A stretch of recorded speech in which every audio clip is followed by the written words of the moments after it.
চালু করো। বিসমিল্লাহির রহমানির রহিম। দেখেন আমাদের আজকের পড়া শুরু হবে। এর আগে আমরা ওই আগের লাইনের মধ্যে যারা মুহরমাতের আলোচনার মধ্যে এখানে একটা জিনিস ছিল না, এখানে শব্দ একটা বাদ গেছে, সেটা হচ্ছে কি লা বি ইমরাতি আবিহি, তার পিতার মায়ের সাথে, অর্থাৎ কোনো একটা ব্যক্তির পিতার মায়ের সাথে বিবাহ করা কি হারাম, অর্থাৎ মুহরমাত। তারপর ওয়ালা আজদাদিহি, পিতার দাদির সাথে কি বিয়ে করা হারাম। তারপর ওয়ালা বি ইমরাতি ইবনিহি, তার সন্তানের স্ত্রীর সাথে, তার সন্তানের স্ত্রীর সাথে বিবাহ করা হারাম, এটা বাদ গেছে। ওয়ালা বনি আউলাদিহি, কেন হবে ওয়ালা ইমরাতি বনি আউলাদিহি, তার ছেলের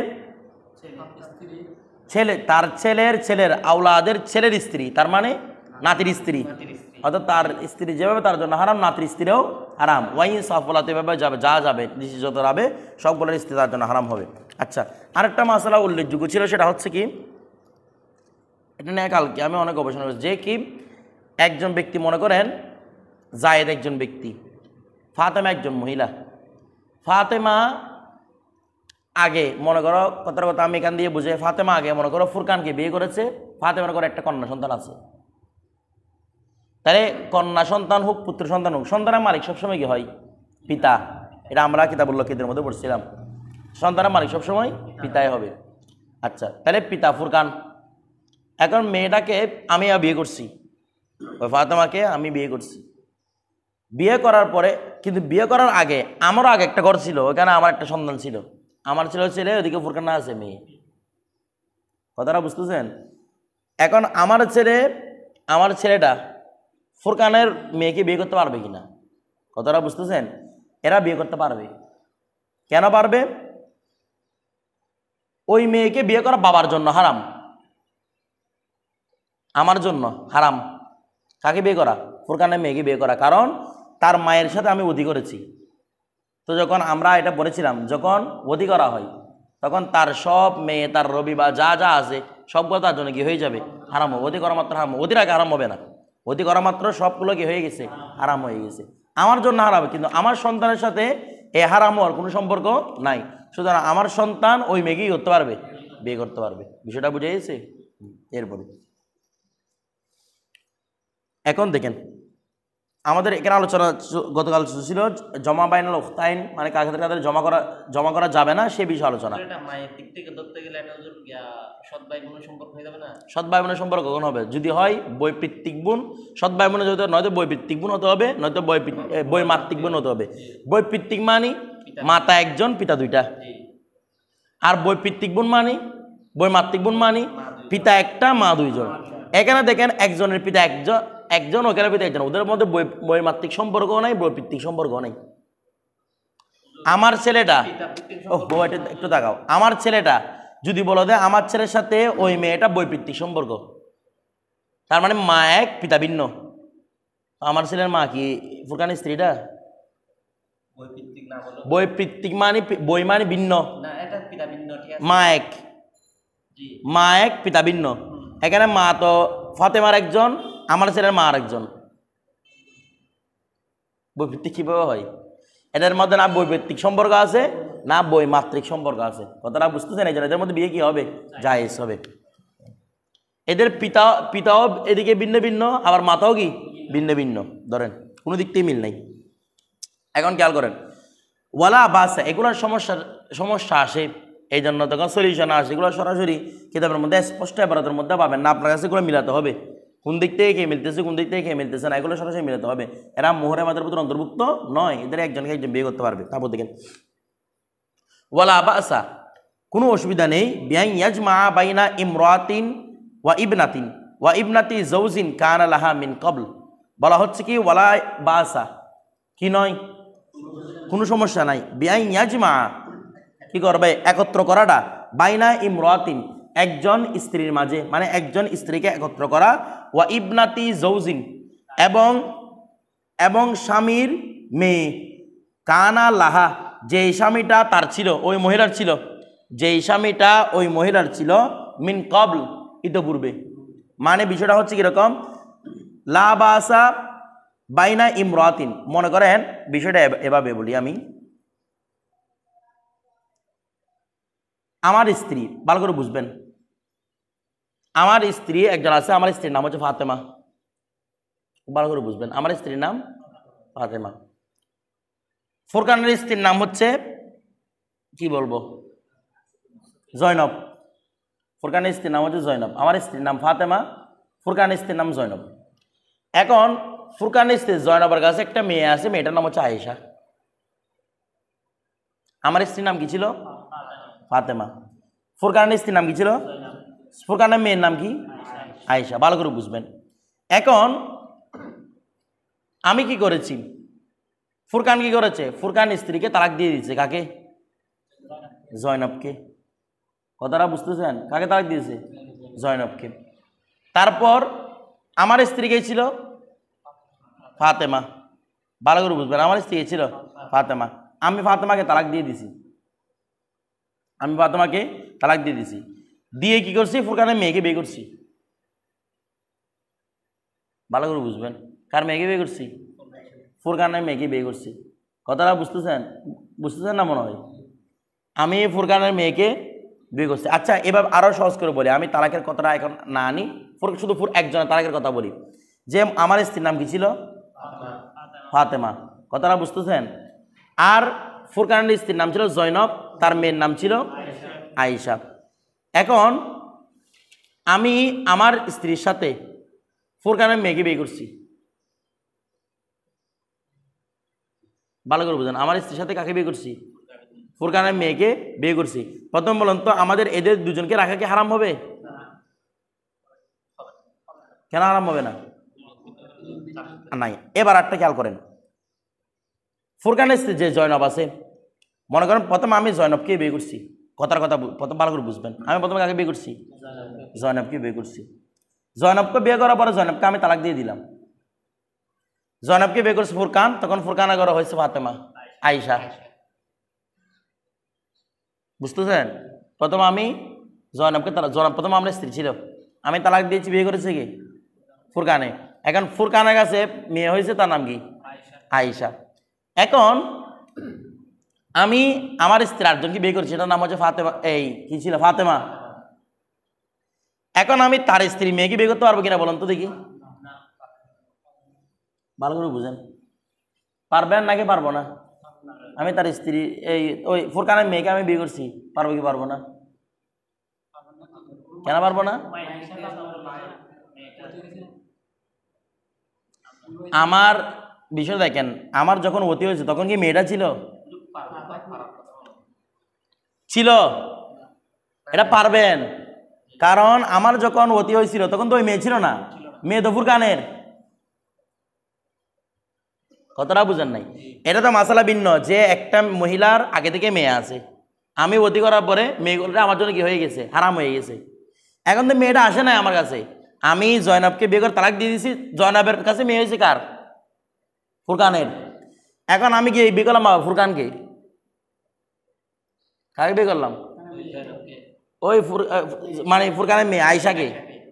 আয়েশাকে বিয়ে করলাম, তখন আমার জন্য কি আমার বউ ফাতেমার সাথে ওকে রাখা হারাম হবে? কারণ ওদের সাথে কোনো সম্পর্ক নাই তো। কথাটা বুঝেন না? একজনকে ছেড়ে হিসাব করেন, মনে করেন আমার স্ত্রীকে ছেড়ে হিসাব করেছেন, বিয়ে করা হারাম হচ্ছে? কিছু বলতেছে না। বিয়ে করা হারাম হচ্ছে? আপনারা বুঝতেছেন না মনে হয়? ওরা হা করে থাকছে। আমার কাছে ওর কাছে সাথে বিয়ে করা হারাম হচ্ছে, একজনকে ছেলে হিসাব করেন। কাকে? মনে করেন আমার স্ত্রী ফাতেমাকে ছেলে হিসাব করেছেন। তাহলে যদি ফাতেমার ছেলে হইতো, তাহলে ফুরকানের মেয়েকে বিয়ে করা হারাম ছিল? তাহলে সমস্যা হচ্ছে না তো। বিষয়টা বুঝতেছেন? এখনো বুঝেন নাই? কথাটা বুঝতেছেন আপনি? আচ্ছা, এখন এখানের উপর আপত্তি করেছে, মানে এরা তো জায়েজ দিয়েছে, এখানের উপর সাহেবাইন অথবা ইমাম আবু ইউসুফ ওনারা আপত্তি করেছেন। ওনারা বলতেছেন বিয়েটা শুদ্ধ হবে না, মানে জমা করা যাবে না। কারণ কি? আমি যে কাকে বিয়ে করেছি? আয়েশাকে বিয়ে করেছি। এখন এক হিসেবে ধরতে গেলে আমি আয়েশার একদিক থেকে বাবা না?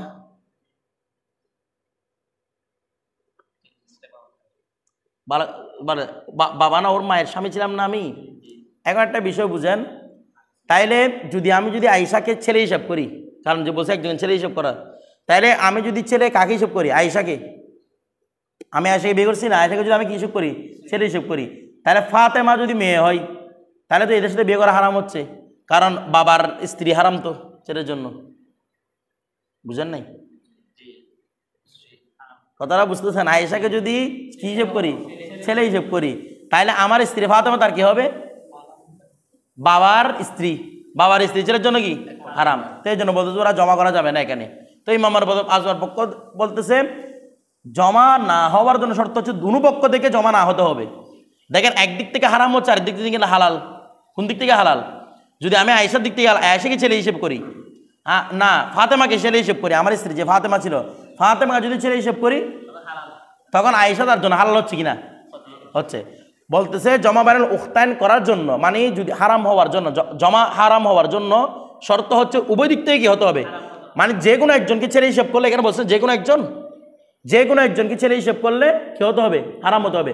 এখানে একদিক থেকে হালাল হচ্ছে, একদিক থেকে হারাম হচ্ছে, সুতরাং এটা হারামের মধ্যে, মানে জমা হারাম হওয়ার মধ্যে পড়বে না। বিষয়টা বুঝে সেই জন্য এটা বলছে। দেখেন ওয়ালা বাসে বিআইয়াজমা বাইনা ইমরাতিন, একজন এমন স্ত্রী মাঝে একত্র করা, ওয়া ইবনাতি জৌজিন, এবং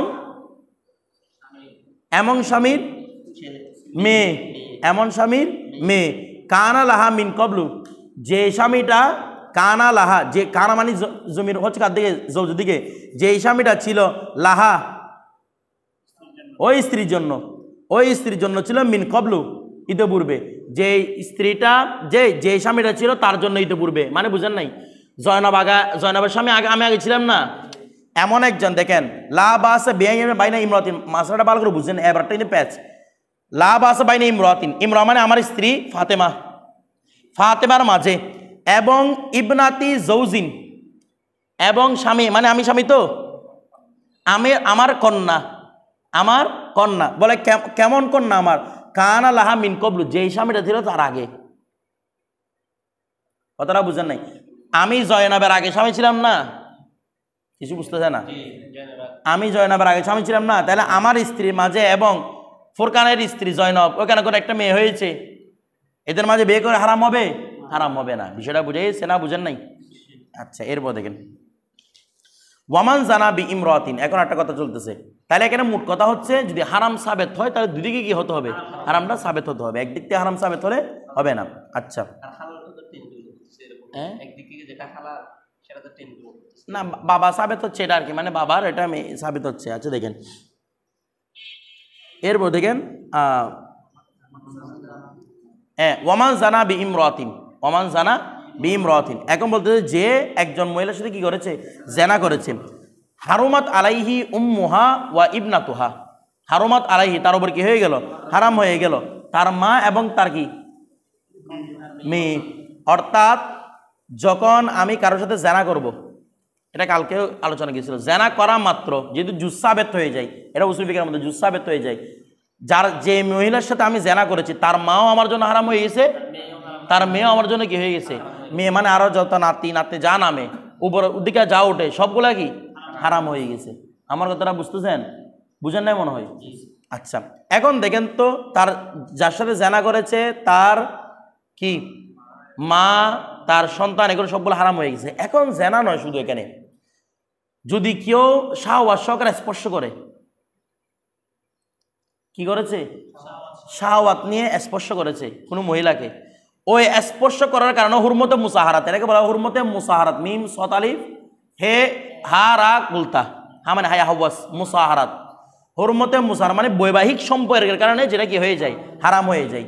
শুধু তাই নয়, কোনো মহিলাকে আপনি কি সহকারে? শাহওয়াত সহকারে কি করেছেন? স্পর্শ করেছেন, সেই মহিলার মা এদিকে সন্তান যা আছে সবগুলো আপনার জন্য কি হয়ে গেল? হারাম হয়ে গেল। কথাটা বুঝে গেছে? এখন এখানে আমাদের জহরতুন এর মধ্যে লম্বা বিরাট আলোচনা করতেছে হুরমতুল মুসাহারাত নিয়ে। কিরকম আলোচনা? বলতেছে ছেলে যেভাবে ছেলের মাধ্যমে যেভাবে হুরমতুল মুসাহারাত সাবেত হয়, মেয়ের মাধ্যমে কি হয়? সাবেত হয়। একটা মেয়ে আপনাকে স্পর্শ করেছে, ওই মেয়ের কাছে শাহওয়াত ছিল, আপনার মধ্যে শাহওয়াত নাই, আপনি বসে আছেন এমনি, মেয়েটা এসে আপনাকে ধরছে, ধরার মধ্যে ওর কাছে কি ছিল? মেয়ের শাহওয়াত ছিল।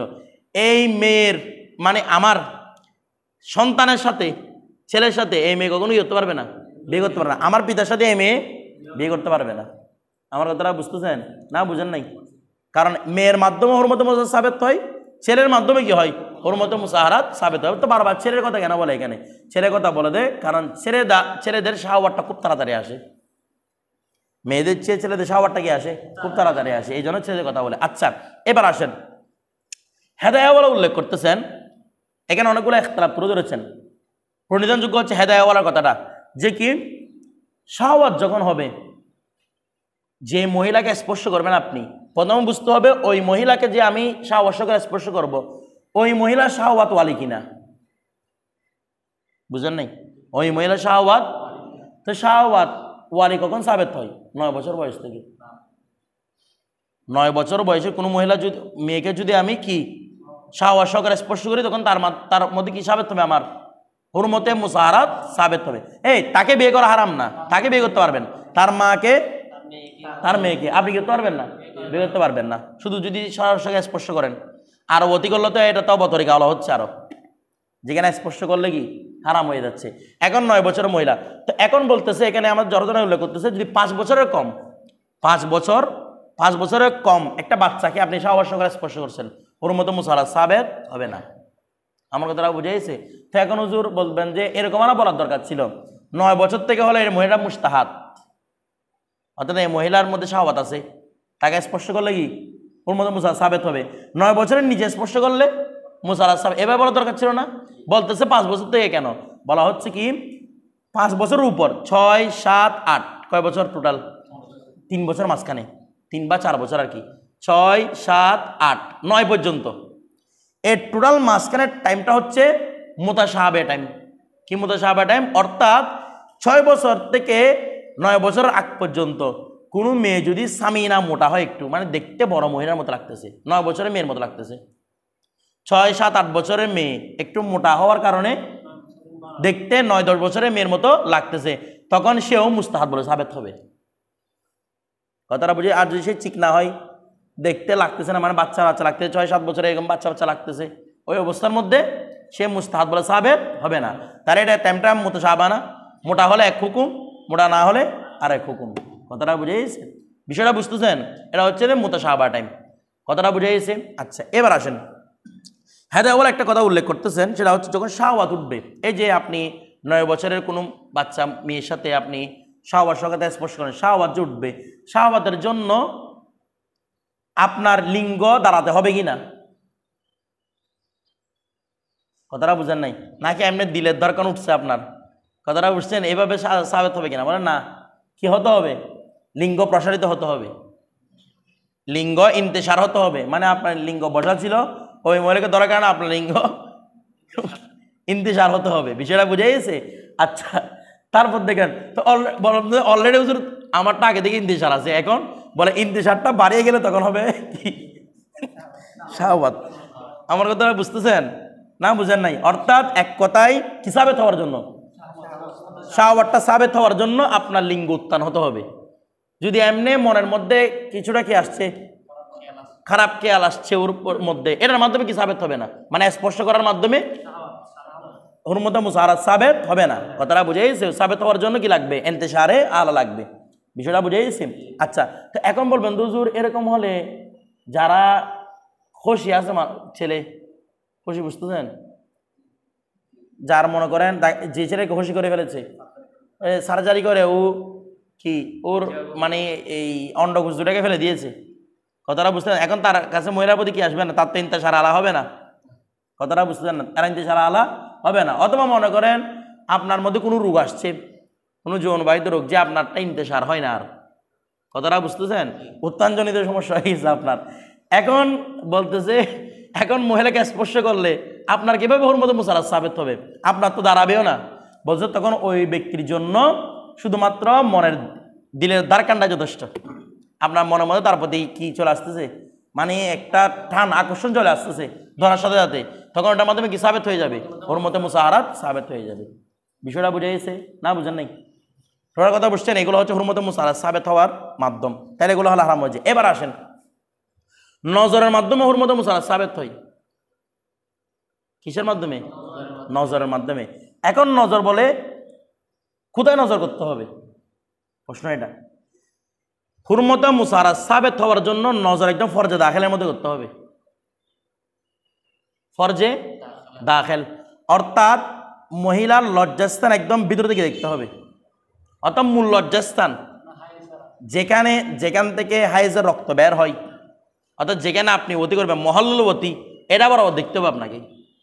উপর থেকে দেখলে হুরমতে মুসারাত সাবেত হবে না। আমার কথাটা বুঝতেছেন? সাথে তারা দেখার মতো কি হয়ে যেতে হবে, আপনার ইন্তেশারে আলা হতে হবে। আমার কথাটা বুঝতেছেন না মনে হয়? আচ্ছা, একটা বিষয় দেখেন, ইন্তেশার আলা নিয়ে একটা কথা বলি এখানে।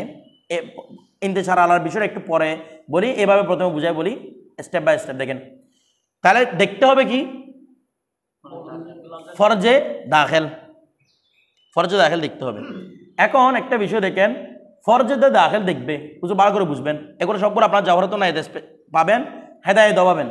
দেখেন ফরজে দাখিল যে দেখবে, ফরজে দাখিলটা কিভাবে দেখবে? বলা হচ্ছে মনে করেন একটা মহিলা দাঁড়িয়ে আছে উলঙ্গ অবস্থায়, তাহলে উলঙ্গ অবস্থায় যখন দাঁড়িয়ে আছে মহিলাটা, অথবা মহিলা একদম সোজা হয়ে বসে আছে, যেভাবে সবাই মহিলারা সব সোজা হয়ে বসে থাকে, পাগুলাকে সামনে দিকে গুটিয়ে বসে থাকে মহিলারা, ওই অবস্থার মধ্যে যদি আপনি কি দেখেন, তার লজ্জাস্থান দেখেন, ওর মধ্যে মুসারাত সাবেত হবে না, যদিও বা আপনার ইন্তেশার আলা হয়।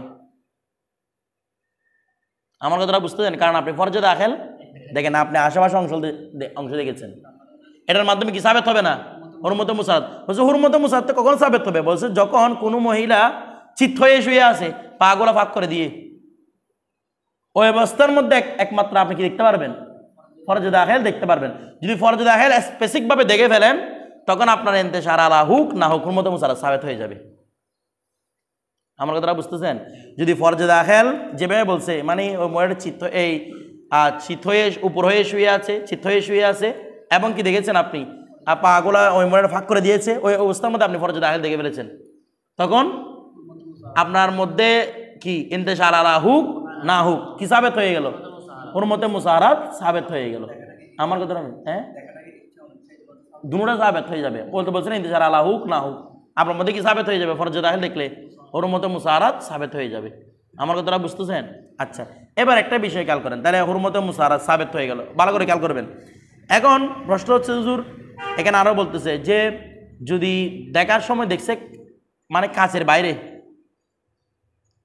গ্লাস আছে না, গ্লাস, এটা আয়না নয়, গ্লাস, গ্লাসের ওই পাশে, যেমন মনে করেন আমাদের জানালা যেগুলো গ্লাস আছে, এই গ্লাসের ওই পার দিয়ে দেখছে, তারপরে কি সাবেত হবে? হুরমতে মুসারাত সাবেত হবে। গ্লাসের ওই পারে যেভাবে দেখবে দেখুক, কি সাবেত হবে রে? হুরমতে মুসারাত সাবেত হবে। হ্যাঁ, আয়নায় দেখছে, কি দেখছে? আয়নায়, মানে আয়নায় একটা মহিলা এভাবে শুয়ে আছে, আপনি আয়নার মধ্যেও ফরজে দাখিল দেখছেন, তখন আপনার মধ্যে হুরমতে মুসারাত সাবেত হবে না, কারণ আয়নাটা হচ্ছে রিফ্লেকশন, ওইটার প্রতিবিম্ব বা প্রতিচ্ছবি তৈরি হয়, ওটার মাধ্যমে কি সাবেত হবে না? হুরমতে মুসারাত সাবেত হবে না। অনুভাবে মনে করেন কূপের একদম কিনারের উপর দাঁড়িয়ে দেখছে একটা মহিলা, পা একটা ফাঁক করে দিয়ে, ওটারা বুঝতেন আপনি এদিকে কূপের ওই পাশে, আপনি এদিকে সব দেখতেছেন, তখনও কি সাবেত হবে না? কারণ এটা আয়নার মতো। হ্যাঁ, মহিলাটা কূপের ভিতরে ডুব মারছে, ওই অবস্থা আপনি দেখছেন, তখন কি সাবেত হবে? হুরমতে মুসারাত সাবেত হবে। এটা হচ্ছে ওই গ্লাসের মতো, কথাটা বুঝে গেছে? পানিটা হচ্ছে গ্লাসের মতো, বিষয়টা বুঝতেছেন? তো অনুরূপভাবে যদি মোবাইলে দেখে, তখনও সাবেত হবে না। প্রজেক্টরে দেখছে, সাবেত হবে না, কারণ এগুলো একটা কি প্রতিবিম্ব, কথাটা বলে প্রতিচ্ছবি, এগুলোর মাধ্যমে হুরমতে মুসারাত সাবেত হবে না। এবার বিষয়টা বুঝতেছেন? এটা হচ্ছে হুরমতে মুসারাত কিভাবে সাবেত হয় সেটা বর্ণনা। হ্যাঁ, না স্পষ্টের মতো হলেও একটা বিষয় দেখেন, এখানে আমাদের এখানে এই জড়তন একটা যুক্তি দিচ্ছে, আয়নার মধ্যে হলে কেন হয় না? বলা হচ্ছে যেটা আমরা দেখা বলি, সরাসরি চোখ দিয়ে দেখলে তো কি বলি? দেখা বলি। আচ্ছা দেখেন তো, আপনি যখন পিছনে দাঁড়ায় আছেন, আপনার আয়না পিছনে, আয়নার মধ্যে আপনার পিছনের প্রতিবিম্বটা পড়ছে না, কিন্তু আপনি দেখতেছেন? বলতেছে না, আপনি দেখতেছেন? যখন আপনি আয়নার সামনে পিছন পিঠ করে দাঁড়াইছেন, পিঠটা আয়নায় আছে কিনা, কিন্তু আপনি দেখছেন? আমার কথাটা বুঝেন না মনে হয়? পিঠটা আয়নায় ছিল, আপনি দেখছেন? দেখেন নাই। কেন দেখেন নাই? কারণ ওইটা তৈরি হয়েছে আপনার রিফ্লেকশন। রিফ্লেকশন দেখা যখন যেটাকে বলে, সেটা রিফ্লেকশন হয় না, সেটা হচ্ছে আপনার চোখের সামনে রাখতে হবে। তাহলে এটা আপনি চোখে না দেখলেও আপনার ওদিকে রিফ্লেকশন তৈরি হয়েছে না? তার মানে আয়নার মধ্যে কি তৈরি হয়? রিফ্লেকশন তৈরি হয়, ওটার মধ্যে মূলটা সাবেত হয় না। আমার কথাটা বুঝে গেছে? তো অনুরূপভাবে কোনো মহিলা এই একদম কাপড় খুলে বসে থাকছে, আপনি তার বুক টুক যা আছে সব দেখছেন, কিংবা তার দুবুর দেখছেন, কি দুবুর, ওইগুলো দেখার মাধ্যমে কি সাবেত হবে না? যদিও বা ইন্তেশারে আলা হয়, কি সাবেত হবে না? হুরমতে মুসারাত সাবেত একমাত্র দেখার মাধ্যমে হুরমতে মুসারাত সাবেত হবে ফরজে দাখিল। আর ফরজের আশেপাশে দেখলেও বললাম দাঁড়িয়ে থাকছে দেখলে হবে না, একদম মূল যেখানে অতি করবেন ওই মহলের অতিটা দেখতে হবে আপনাকে, তখন কি সাবেত হবে? হুরমতে মুসারাত সাবেত হবে। বিষয়টা বুঝে গেছেন? হ্যাঁ, স্পর্শ করছেন বুকের মধ্যে, ওটা তো স্পর্শ করার কারণে আগেই গেছে এর মাসরাটা, তখন তো হুরমতে মুসারাত সাবেত হয়ে যাবে যদি ইন্তেশারে আলা পাওয়া যায়। ঠিক আছে, এখন কথা হচ্ছে চুল। চুল ধরলে হুরমতে মুসারাত সাবেত হবে কিনা? চুল ধরলে বলা হচ্ছে চুল যেগুলো মাথার উপর সরাসরি লাগানো আছে মাথার সাথে, চুলটা সতরন্ধ্রভুক্ত না, চুল যেটা সরাসরি মাথার সাথে কি আছে লাগানো আছে, এগুলো ধরার কারণে যদি আপনার ইন্তেশারে আলা হয় কি সাবেত হয়ে যাবে? হুরমতে মুসাহারাত সাবেত হয়ে যাবে। বিষয়টা বুঝে গেছে?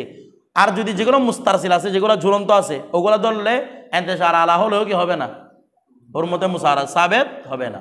আমার কথাটা বুঝতেছেন? কারণ এগুলোর সাথে সরাসরি অঙ্গের কি নাই, সম্পর্ক নেই। বিষয়টা বুঝতেছেন? আচ্ছা, মনে করেন এবার এই মাসালাগুলো খেয়াল করেন, মনে করেন আপনার খালাতো বোন আপনার জন্য কি মুহরিম, মুহরিমা না। এখন মনে করেন এই মাসালাগুলো কখন হয়? যারা সাধারণত ঝাড়ফুঁক করে, মনে করেন আপনার খালা আপনাকে ডাকছে, বলে আমার মাথা ব্যথা করতেছে, আমার একটু কি দাও, ঝাড়ফুঁক করে দাও। এখন আপনি কি করছেন? মাথার উপর হাত দিচ্ছেন ঝাড়ফুঁক করার জন্য। তো এখন মাথার উপর হাত দেওয়ার পরে আমি দোয়া পড়তেছেন, ওইদিকে আপনার শাহওয়াত উঠতেছে, শাহওয়াত ওটা মাত্রই তার মেয়ে আপনার জন্য হারাম হয়ে গেছে। আপনার নানি তেমনি আপনার উপর হারাম, এখন তার মেয়েও আপনার উপর কি হয়ে গেছে? হারাম হয়ে গেছে। কি ওটার কারণে? শাহওয়াতের কারণে। এগুলো মাথায় রাখতে হবে, এগুলো বিষয়টা বুঝে গেছে? এখন দেখেন, আচ্ছা, এখন মহিলা যদি পুরুষের দেখে, পুরুষের কোনো ফরজে দাখিল নাই। আমার কথাটা, হ্যাঁ, পুরুষের আলা যেটা আছে সেটা যদি কোনো মহিলা ধরে, এখানে লেখা আছে, এখানে আরো জটিল জটিল শব্দ লেখা আছে, আমি করে বলতেছি না, ঠিক আছে? পুরুষের এই অঙ্গটা ধরেছে, কথাটা স্পর্শ করেছে, স্পর্শ করার পর ওর মধ্যে কি জাগ্রত হয়েছে? শাহওয়াত জাগ্রত হয়েছে কোনো মহিলার, তখন কি সাবেত হবে? ওর মধ্যে মুসাহারাত সাবেত হবে। আমার কথাটা বুঝতেছেন? আচ্ছা, এমনি হাত ধরছে তখন কিন্তু শাহওয়াত না। একটা বিষয় দেখেন, ওই যে হাত ধরা, তারপর মনে করেন মুখ ধরা, তারপর এগুলো ধরার মাধ্যমে তখন তো সরাসরি কি শর্ত মানে শাহওয়াতটা, কারণ ওই অঙ্গের কথাটা কেন বলে? কারণ ওইটা ধরলে তো সাধারণভাবে মহিলা কি উঠবে? শাহওয়াত উঠবে। এমনি তো আপনার হাত ধরলে কোনো মহিলা সচরাচর কি উঠবে না শাহওয়াত, কিন্তু শাহওয়াত উঠে গেলে ওর মধ্যে মুসাহারাত সাবেত হবে। এরপর দেখেন, এখন কোনো পুরুষের আলাই নসল দেখছে সে কে, কোনো মহিলা, তার মধ্যে ওর মধ্যে মুসাহারাত সাবেত হবে না। এটা শুধু সাবেত কার জন্য? পুরুষের জন্য। কি দেখার কারণে? ফরজে দাখিল দেখার কারণে। এটা মহিলাদের কথাটা বুঝে দে, মহিলারা পুরুষদের কোনো কিছু দেখলে কি হবে না? হুরমতে মুসাহারাত সাবেত হবে না। এখন দেখেন, হ্যাঁ, ফরজে দাখিল দেখতে হবে, হাদিস শরীফের মধ্যে ফরজে দাখিল থাকে মহিলাদের। ধরো তুমিও ফরজে দাখিল মানে যেখানে যে স্থানে আপনি অধি করবেন, কথাটা বুঝছেন? পুরুষেরটা স্থানে অধি করবেন না, পুরুষেরটা দিয়ে অধি করবেন না আপনি, এটা ফরজ দাখিল। কি যেটাই আছে সেটাই তো ফরজ, এখানে দাখিল তো কোনো শব্দ নাই, যেটা আছে এটাই কি ফরজ। আচ্ছা, এরপর দেখেন, তারপর খেয়াল করেন, তাহলে এখানে হচ্ছে হুরমতে মুসাহারাতের মাসালাগুলো খেয়াল রাখবেন। এরপর ওয়াইজা তাল্লাকার রজুল, তাইলে এরকম করে মনে করেন যারা এই সাধারণত আমাদের দেশের মধ্যে যারা পায়ে ধরে সালাম করে, আমরা যারা পায়ে ধরে সালাম করি, তাহলে শ্বশুরীকে পায়ে ধরে সালাম করার মধ্যে সাবধান থাকতে হবে। যদি শাশুড়িটা এমন হয় যে যাকে পায়ে ধরে সালাম করলে আপনাকে উঠবে ধরার সাথে শাহওয়াত জাগ্রত হবে, ওই অবস্থার মধ্যে কি হুরমতে মুসাহারাত সাবেত হবে। আপনার স্ত্রী আপনার জন্য সারা জিন্দেগির জন্য হারাম হয়ে যাবে। এটা হুরমতে আবদি, হুরমতে আবদি, হুরমতে মুসাহারাত হচ্ছে হুরমতে আবদি, জিন্দেগির আর হালাল করতে পারবেন না আপনি। 100 জন দিয়ে যদি আপনি বিয়েও করান অতিও করান, তারপরে ওই মহিলা আপনার জন্য হালাল হবে না। অনেক কঠিন মাসালা এটা, হুরমতে আবদি। সব মুসাহারাতের হুকুম এটা, হুরমতে আবদি। হুরমতে মুসাহারাত মানে কি? হুরমতে আবদি, সামনে আলোচনা আসবে, এগুলো আরো দেখেন। এরপর এখানে এগুলো শব্দ করতে আসছে বলা জানা থেকে, মানে শুধু জানা করার সরাসরি শর্ত নয়, বরং এগুলো ছোঁয়ার মাধ্যমে কি সাবেত হতে পারে? তার মেয়ে তার মায়েও তার জন্য হারাম হয়ে যেতে পারে। এরপর ওয়াইজা তল্লাকার রজুলু ইমরাতাহু তলাকান বাইনান, এখন যদি কোনো পুরুষ তার স্ত্রীকে তালাক দেয়, কোন তালাক? তালাকে বায়না, লাম ইয়াজুস লাহু, তার জন্য ওই পুরুষের জন্য জায়েজ হবে না আইয়াতা জাওবাজা, বিয়ে করা, বি উখতিহা, তার মহিলাকে বিয়ে, তার বোনকে বিয়ে করা, হাত্তা তানকাদিয়া ইদ্দতুহা, যতক্ষণ না তার ইদ্দত কি হয়? পূর্ণ হয়। কারণ তালাকে বায়েন দিলেও তো কি আছে? ইদ্দত পূর্ণ হতে হয়, তারা বায়েন, আমরা উসুল ফিকহের মধ্যে পড়ে এসেছি তালাকে বায়েন কাকে বলে। তালাকে বায়েন মানে নেকা কি হয়? ফসা হয়। তবে ইদ্যত তো আছে, তাহলে ইদ্যত পালন না করা পর্যন্ত তার বোনকে বিয়ে করা যাবে না। তো তালাকে রজির মধ্যে করা যাবে? এটাতে বিলে ইত্তেফাক করা যাবে না, কারণ এটার মধ্যে অর্থ স্ত্রী আছে, এটা তো স্ত্রী চলে গেছে, স্ত্রীর সাথে নাকা ভঙ্গ হয়েছে, তারপরেও না যাচ্ছে না, তো ইয়ার মধ্যে আনা যাবে? কিসের মধ্যে? রজির মধ্যে আনা যাবে? আনা যাবে না। বিষয়টা বুঝে গেছে? আচ্ছা, এরপর দেখেন, তারপর বলা হচ্ছে হাত্তা তানকাদিয়া ইদ্যত হওয়া, যতক্ষণ নাকি পূর্ণ করে, তার ইদ্যত পূর্ণ করে। এরপর ওয়ালা ইয়াজুজু লিল মাওলা, আর মাওলার জন্য জায়েজ নাই আইয়াতা জাওয়াজা আমাতাহু, তার দাসী কি ওরা, দাসীকে দাসী রাখা অবস্থায়, দাসীকে দাসী রাখা অবস্থায় বিয়ে করা কি নাই? জায়েজ নাই। কেন? কারণ দাসীর মধ্যে আপনি তার মালিক কিনা, মালিক মানে আপনি এক পক্ষে মানফা হাসিল করবেন, অথচ বিয়ের মধ্যে কিরকম উভয় পক্ষ একজন একজন থেকে কি হাসিল করে? মানফা হাসিল করে। কথাটা দাসী কি মানফা হাসিল করতে পারবে? কারণ দাসীর অলরেডি পুরোটার মালিক হচ্ছেন আপনি, ওই জন্য দাসীকে মওলা কি করতে পারবে না, বিয়ে করতে পারবে। হ্যাঁ, বিয়ে করতে চাইলে প্রথমে কি করতে হবে? আজাদ করতে হবে, এরপরে কি করতে পারবে? বিয়ে করতে পারবে। তারপর ওয়ালাল বলতেছি কি ওয়ালাল মারআতি, ওয়ালাল মারআতি মানে ওয়ালালিল মারআতি, আর মহিলার জন্য মানে মহিলা মনিবার জন্য জায়েজ হবে না আবদাহা, তার গোলামকে কি করা? বিয়ে করা। মহিলা কোনো তার গোলামকে বিয়ে করতে পারবে না, কারণ এখানের মধ্যেও মালিকানাটা আছে। স্ত্রী স্বামীর কি হয়ে যাবে? মালিকানা হয়ে যাবে। যখন স্বামী স্ত্রীর মধ্যে একজন আরেকজনের মালিক হয়ে যায় কোনোভাবে, বিয়েটা কি হবে? ভঙ্গ হয়ে যাবে। আমরা তারা মনে করেন কিভাবে এটা, আপনার স্বামী মনে করেন দারুল হরবে চলে গেছে, কাফের হয় নেই, কাফের হয়তো বিয়ে বাতিল, দারুল হরবে এমনি চলে গেছে, চলে যাওয়ার পরে মুসলমানদের সাথে যুদ্ধ লাগছে, এখন ওই আপনার স্বামী বন্দী হিসেবে কি হয়ে আসছে, মুসলমানদের হাতে ধরা পড়ছে, এখন বোধহয় কিনে নেন, তো আপনার স্ত্রী আপনাকে যে মাত্র কিনে নিয়েছে, কিনে নেওয়ার সাথে বিয়ে কি হবে? ভঙ্গ হবে। স্বামী স্ত্রী একজন আরেকজনের মালিক হতে পারবে না।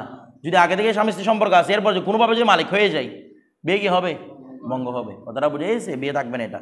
এরপর ওয়ায়াজুজু তাজবিজুল কিতাবিয়াত, এ বলতেছে কিতাবি মহিলাকে কি করা যায়? কিতাবি মহিলা মানি আহলে কিতাবকে কেন বিয়ে করা যায়? কারণ তারা আমাদের নবীর উপর কি আনে? আমাদের নবীর প্রতি বিশ্বাস স্থাপন করে যে আমাদের নবী হক নবী, ঠিক আছে? তবে এরা আহলে কিতাব কেন বলতেছে? সরাসরি সব মুসলমানদের বিধান পালন করতেছে না, বরং তাদের কিতাব থেকে তারা কি করতেছে, মানে আমাদের নবীকেও মানে, তবে তাদের কিতাব থেকে তারা কি পালন করে? হুকুমা আকাম পালন করে। কথাটা বুঝে? এদেরকে কি বলা হয়? আহলে কিতাব। তো এদেরকে বিয়ে করা কি আছে? যাইছে, কিন্তু বর্তমানে আছে নাই, এই জন্য বর্তমানে আহলে কিতাব খ্রিস্টান ইহুদি এগুলোকে বিয়ে করা কি হবে না? জায়েজ হবে না। এরপরে ওয়ালা ইয়াজুদু তাজবিজুল, তাহলে ওইখানে আমরা যে বলছিলাম জিম্মি, জিম্মি মানে উদ্দেশ্য কি হবে বলছিলাম? আহলে কিতাব। কারণ এখানে আর এগুলোকে বিয়ে করা যায় সময়, কারণ ওয়ালা ইয়াজুজু তাজবিজুল মাজুসিয়াত, মজুসি জমা মজুসিয়াত জমা কি? মজুসিয়াত। মজুসিয়া মহিলাকে যারা কি রে অগ্নি পূজক, অগ্নি পূজা করে শিরক করে, এদের সাথে বিয়ে কি হবে না? যায়। তো হিন্দুর সাথে যায় হবে ধরেন। এরপরে তারপর ওয়ালা ওয়াসানিয়াত, ওয়াসান আওসান থেকে মানে যারা বুত পূজা করে, বুতের পূজা করে, মূর্তি পূজা, বুত পূজা করে, এদের সাথে বিয়ে কি হবে না?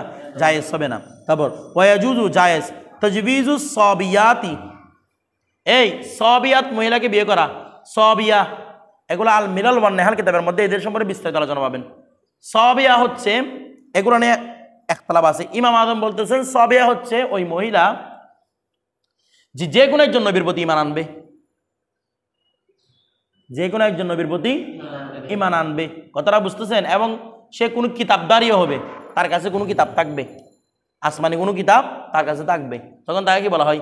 সাহাবিয়া মহিলা বলে বলা হয়। আর সাহেবেন বলতেছে না, সাহাবিয়া মহিলা হচ্ছে ওইগুলা যারা ফেরেশতাদের পূজা করে, ফেরেশতাদেরকে খোদা মনে করে, এরকম দোলা আছে না, জিবরাইল আলাইহিস সালাম পূজা, হ্যাঁ? তো বলতেছেন এই ফেরেশতাদের কি করে? পূজা করে, তারা তারকা পূজা করে, সুতরাং তাদের সাথে বিয়ে কই হবে না? জায়েজ হবে না। ইমাম আজম তো জায়েজ হবে কেন? তারা আহলে কিতাবদের মতো। আর সাহাবীদের মধ্যে জায়েজ হবে না কেন? তারা মজুসিদের মতো। কথাটা বুঝাই সেটা বলতেছে। দেখেন বলা হচ্ছে কি, এই জন্য উনি দুইটা মত তুলে ধরেছেন যে ইয়াজুজু তাজবিজু সাবিয়াত, সাবিয়াকে মহিলাকে বিয়ে করা জায়েজ ইন কানু ইউমিনুনা, যদি তারা কি করে? ঈমান আনে, বিনবিয়িন না কেরা বলছে কোনো একজন নবীর প্রতি কি আনে? ঈমান আনে। তারপর ওয়াকিরুনা বিকিতাবিন, আকাররা ইউকিরু ওয়াকিরুনা, এবং তারা একরার করে বিকিতাবিন, কোনো একটা কিতাবের ব্যাপারে তারা কি করে? স্বীকারোক্তি করে, তখন তার সাথে বিয়ে করা কি আছে? জায়েজ আছে। ওয়াইন কানু ইয়াবুদুন আল কাওয়াকিব, যে বলছে যদি তারা নক্ষত্রের কি করে? পূজা করে, সাহেবানদের মতটা যদি তারা নক্ষত্রের পূজা করে, ওয়ালা কিতাব আলাহুম, ওই অবস্থার মধ্যে তাদের কাছে কোনো কি নাই? কিতাবও নাই। কথাটা বলছে লাম ইয়াজুস এই বা মুফালা থেকে মুনাকাহাতুন, তো বলতেছে কি লাম ইয়াজুজ মুনাকাহাতুহুম, তাদের সাথে নেকা করা কি নাই, ওই নেকা যে অর্থ মুনাকায় কত, কারণ না কাহা ইউনাকিহু মুনাকাহাতান ওয়া নিকাহান, তো নেকা যে অর্থ মুনাকাহা কি অর্থ, তো ঠিক আছে। আচ্ছা এরপরে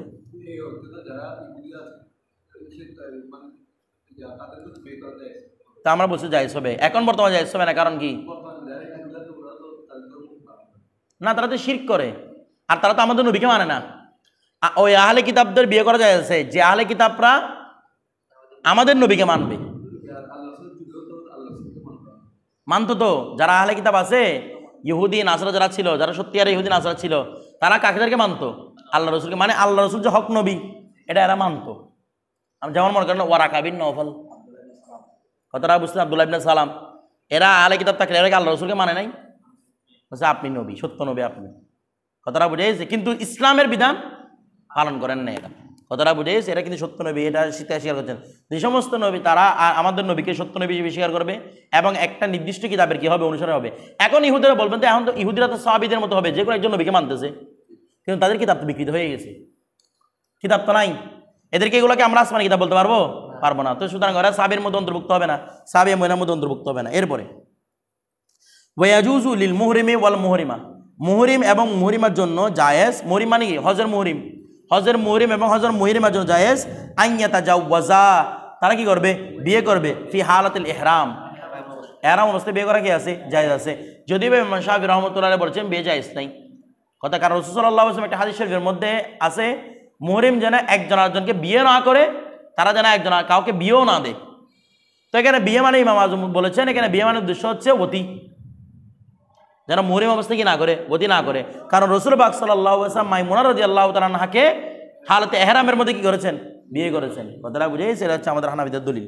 এরপর ওয়ায়ান আকিদু নেকাহুল মারাতি, আর মহিলাদের মারাতিল হুররাতি, আর স্বাধীন মহিলার বিয়ে করা, বিয়ে সম্পন্ন হবে আল বালেগাতে, যেটা কি রে বালেগা, আল্লাহ আকেলা, যার আকলও রয়েছে, বলে যে বিরিদয় ইহা, তার সন্তুষ্ট মত, অর্থাৎ সে যাকে যা তাকে কি করে নিতে পারবে, বিয়ে করে নিতে পারবে, কথাটা বুঝতেছেন। আচ্ছা তো বলতেছে ওয়াইনলাম ইয়াকুত আলাইহা ওয়ালিয়ুন, যদিও বা ওই মহিলার উপর ইয়াকুত তাকিদ না করে, ওই মহিলাকে স্বীকারোক্তি না দেয়, ওয়ালিয়ুন কি না, কে ওয়ালি, কোনো ওয়ালি তাদেরকে কি দেয় না, স্বীকারোক্তি দেয় না যে তুমি বিয়ে করতে পারবে, কোনো ওয়ালি ছিল না, কোনো ওয়ালি তাদেরকে রাজি হয় নাই, বলছে ইন্দা আবি হানিফাতুর রহমতে, কার মতে ইমাম আদম বলতেছে কি, মানে ওদের ইজিন ছাড়া, অভিভাবক ছাড়া একটা মহিলা নিজ ইচ্ছায় কি করতে পারবে, স্বামী গ্রহণ করতে পারবে, কিন্তু সাহেবাইন এবং ইমাম শাফিঈ রাহমাতুল্লাহ আলাইহি কি বলেছেন, ওলির অনুমতি ছাড়া পারবে না, কথাটা বুঝে গেছে। ওনারা আমাদের অনেকগুলো হাদিস শরীফগুলো আমরা উসুল ফিকহের মধ্যে আলোচনা করেছিলাম, কথাটা বুঝে গেছে, যেগুলোর মধ্যে কি মহিলা নিজেরাই বিয়ে করার ব্যাপারে কি ছিল, যোগ্য ছিল, কথাটা বুঝে গেছে। ফালা তাদুলুহুন্না আইয়ানকিহনা আজওয়াজাহুন্না, তাদেরকে তাদের স্বামী গ্রহণ করতে কি দিও না, বাধা দিও না, বিষয়টা বুঝে গেছে, এটা হচ্ছে মূল কথা। এরপর তারপর হ্যাঁ আমাদের তো বলছে আমরা অনুমতি লাগবে কখন, যখন না বালেগা হবে, ওই যেগুলো অনুমতি নেওয়ার কি আছে হাদিস শরীফ বা কোরআন আয়াত আছে, এগুলো কিসের উপর নিব আমরা, না বালেগার উপর, এই জন্য বালেগা বলছে, হুর বালেগা, কথাটা বুঝে গেছি। এরপর বিক্রান কানা তাও সইবান, সে বাকেরা হোক সইবা হোক, মানে সে কুমারী হোক অথবা অলরেডি একবার বিবাহিত হোক, তার জন্য কি নেওয়া দরকার নাই, অভিভাবকের অনুমতির দরকার নেই। হ্যাঁ অনুমতি নেওয়াটা আমাদের মতো হানাফিদের মতো মুস্তাহাব, নেওয়াটা কি মুস্তাহাব। হ্যাঁ অভিভাবকের অনুমতি ছাড়া বিয়ে কখন শুদ্ধ, যখন ফিল কুফুর মধ্যে বিয়ে করবে, কুফি মিল রেখে বিয়ে করবে, যদি গয়রা কুফুতে বিয়ে করে তখন অভিভাবকের কাছে বিয়ে কি থাকবে, থাকবে। এখন আমাদের কুফুটা কি হুজুর, আমাদের এখানে সৈয়দ বংশ শেখ বংশ এগুলো একটা কুফু নয় হুজুর, কুফুর আলোচনা সামনে আসতেছে, কুফু কখন সাবেত হয়, বিষয়টা বুঝতে না মনে হয়।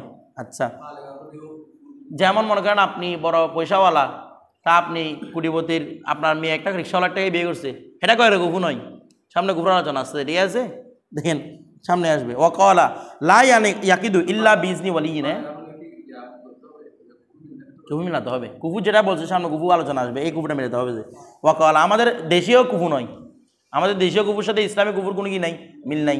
এরপরে ওয়াকালা আর সাহেবান বলতেছে লা ইয়াকিদু ইল্লা বিইজনি ওয়ালিয়িন, অভিভাবকের অনুমতি ছাড়া কি হবে না, বিবাহ জায়েজ হবে না। ফতোয়া হচ্ছে কার উপর, ইমাম আজমের উপর। এরপর আচ্ছা এটা কালকে আলোচনা করবো, লিল ওয়ালি ইজবারুল বিক্রি, এটা কালকে আলোচনা করবো ইনশাআল্লাহ।